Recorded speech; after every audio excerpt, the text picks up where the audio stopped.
Física C, aula 3.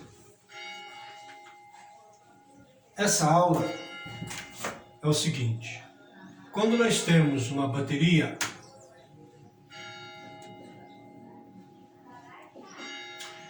com seu polo positivo e seu polo negativo, e uma lâmpada que eu vou ligar nessa bateria para ela iluminar, o que é importante desse circuito? Ora, é a tensão da bateria entre esses dois pontos aqui, tensão U, por exemplo, de 10 volts. Essa lâmpada tem uma resistência de 2 ohms. Usando a primeira lei de Ohm, dá para calcular a corrente elétrica que vai circular nesse circuito. Tensão 10 volts, resistência de 2 ohms, a corrente I. Passou 2 dividindo, a corrente vai dar 5 amperes. A primeira coisa que eu vou usar nessa aula aqui agora é o seguinte: eu não vou ficar desenhando essa bateria dessa forma. Vamos usar o símbolo que se usa na eletricidade. Qual é o símbolo? Tem dois tracinhos paralelos, um maior e um menor. O tracinho maior é o polo positivo da bateria. E o tracinho menor da bateria é o polo negativo. Então esse símbolo aqui está representando a bateria. Polo positivo é o maior, tracinho é o menor. O que nós podemos indicar? Qual é o símbolo que se usa para a lâmpada, para a resistência da lâmpada, para indicar a resistência da lâmpada? Eu não vou ficar desenhando a lâmpada. O símbolo de resistência é algo parecido com esse aqui, ó. Então eu vou ligar uma lâmpada, esse é o símbolo de resistência, que pode ser a resistência da lâmpada, pode ser a resistência do chuveiro. Então, nesse exemplo aqui, nós sabemos que a tensão é de 10 volts, a tensão U dessa bateria é 10 volts, a corrente que vai circular por ela 5 amperes, e a resistência daquela lâmpada lá é de 2 ohms. Foi isso? Isso, 2 ohms. Agora é o seguinte: será que dá para determinar o valor da resistência elétrica pelos materiais de que a resistência é constituída? Aqui nós sabemos o valor da resistência porque sabemos o valor da tensão e da corrente. Usando a primeira lei, a gente calcula a resistência. Agora eu estou perguntando o seguinte: será que dá para saber o valor da resistência pelos materiais de que ela é feita, pelos materiais que ela é constituída? Bom, vamos lembrar aqui. O que é resistência?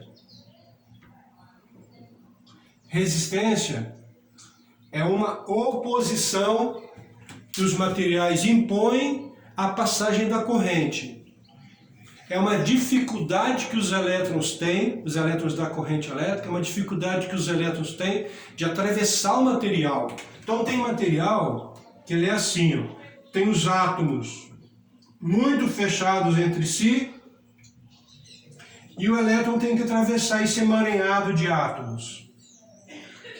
É claro que a resistência aqui é alta. Tem outros materiais que os átomos estão mais espaçados. Os elétrons atravessam melhor esse material. Os elétrons têm que atravessar esse aqui. Então, em comparação com esse material aqui tem uma resistência menor. Será que dá para determinar esse valor de resistência por esses materiais que constituem a resistência? Essa é a segunda lei de Ohm.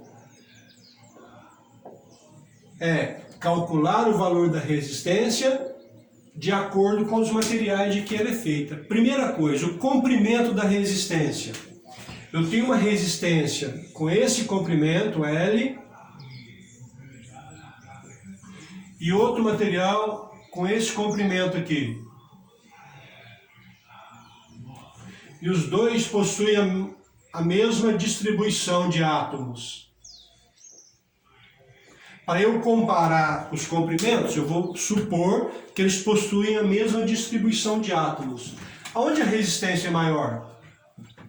Ora, resistência é maior no comprimento maior. Aqui vai ter muito mais colisões do que aqui. Então, quanto maior o comprimento, maior a resistência. Por mais tempo o elétron vai se chocar com os átomos, porque o fio é maior. Então, o comprimento é diretamente proporcional à resistência. Comprimento, diretamente proporcional. E a área do fio? Se a área é igual a essa, por exemplo, eu tenho essa área para o elétron atravessar e tenho essa área para o elétron atravessar. Supondo que a área seja circular, né? Onde é mais fácil o elétron atravessar? Não é numa área maior? Mas aí a ideia já não é tão óbvia quanto o comprimento, né? O comprimento é fácil. Aumentou o comprimento, vai ter mais choque ao longo do comprimento, maior a resistência. A área, você pode imaginar o seguinte, lembra que numa determinada aula, e na aula 1, eu disse que o que acontece no sistema hidráulico com água, no sistema mecânico com a água, acontece com o elétron. Agora imagine o seguinte, eu tenho que atravessar 1 litro de água num cano com essa grossura do meu dedo. Esse mesmo 1 litro de água você tem que atravessar num tubo dessa grossura, desse diâmetro. Onde é mais fácil a água, esse 1 litro de água atravessar? Né, com uma área maior? A mesma coisa com o elétron. O elétron tem que atravessar uma área pequena e uma área grande. Onde é mais fácil? Na área maior. Então, quanto maior a área, mais fácil o elétron atravessa. Ou seja, é inversamente proporcional. Quanto maior a área, mais fácil o elétron atravessa, significa que a resistência é menor. Se é mais fácil ele atravessar uma área maior, porque a resistência é menor. Aumenta a área, diminui a resistência. Então a resistência é inversamente proporcional. E o tipo de material, né? Se é um material que tem essa constituição de átomos, ou se essa constituição de átomo vai fazer diferença na resistência, que foi o que a gente tinha comparado aqui antes. Esse tipo de material aqui tem uma resistência maior por causa dos átomos deles estão mais agrupados. A letra que a gente usa aqui para representar o tipo de material é a letra Rho. Rho, escrevi aqui, ó. Rho é a letra grega. O nome dela é Rho. Indica o tipo de material. É uma constante para cada material. O tipo de material que está sendo usado.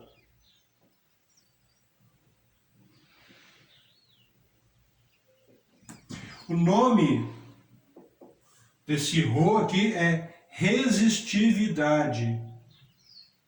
Resistividade. Então, esse material aqui tem uma resistividade maior do que esse material de cá, que tem uma resistividade menor. Se a resistividade é menor, porque os átomos estão mais espaçados, a resistência vai ser menor. Esse aqui que tem uma resistividade maior, os átomos estão mais agrupados, mais fechados, tem uma resistência maior, então diretamente proporcional. Então, do que depende a resistência do material? Depende do tipo de material que está sendo usado para construir a resistência, para montar a resistência. Esse filamento aqui, essa resistência aqui, é o tipo de material que eu vou usar, o comprimento dele e a área dele. Então a resistência do material é rola. A resistência do material é rola. Resistividade, o comprimento e a área. Então, por exemplo, eu quero... então, no caso aqui, eu já conhecia a resistência de 2 ohms. Eu vou usar um tipo de material, tungstênio. eu tenho lá no meu laboratório somente um tipo de um pedaço de fio de tungstênio, só tem uma área, então eu vou calcular o comprimento que eu vou ter que usar dentro da lâmpada. Entenderam? Vou repetir aqui, ó. Nesse exemplo aqui, a resistência de 2 ohms. Então, conheça a resistência. 2 ohms. Para a lâmpada incandescente, esse material aqui tem que ser o tungstênio. Então, eu tenho a resistividade do tungstênio. E no meu laboratório, eu só tenho um tipo de fio de tungstênio. Só tenho uma área, só tenho um fio disponível. Então, eu tenho uma área para ser usada. Se eu tenho a resistência, a resistividade, a área, eu vou calcular o comprimento de fio que eu vou ter que usar para dar os 2 ohms. Calculo o comprimento do fio, corto um pedaço do fio e coloco o fio aqui. Ele vai ter 2 ohms de resistência. Qual é o problema de se usar essa fórmula? O problema é matemático.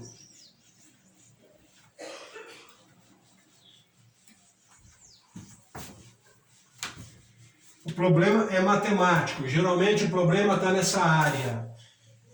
A área do fio. É aqui que mora o problema matemático. Se for uma área circular de raio R, quanto vale essa área? πr ao quadrado. Π vezes o raio ao quadrado. Se o exercício te dá o diâmetro, mas não dá o valor do diâmetro, só fala que o diâmetro é D. Então você tem que usar D na fórmula. Como é que você vai usar? Como é que você vai calcular a área sabendo o diâmetro? Ora, a partir daqui, ó. Como é que você vai usar a área? O raio não é a metade do diâmetro? Então, onde está o raio lá, eu vou colocar metade do diâmetro. Então, a área fica assim, ó. Π, ao invés do raio, diâmetro dividido por 2, só que elevado ao quadrado. Então, a área de um fio circular, quando eu tenho que usar o diâmetro, fica π diâmetro ao quadrado por 4. Então, se o fio é circular e é dado o raio, você vai usar aqui πr ao quadrado. Se é dado o diâmetro e você tem que usar diâmetro, vai ficar aqui, ó, no denominador, vai ficar assim, ó, resistência é igual a resistividade, o comprimento, e aqui no denominador, π diâmetro ao quadrado dividido por 4. Certo isso? Se a área for quadrada, lado vezes lado. Se for retangular, lado vezes lado. Mas o maior problema na hora de calcular é circular. Raio ou diâmetro. Falou? Grande abraço.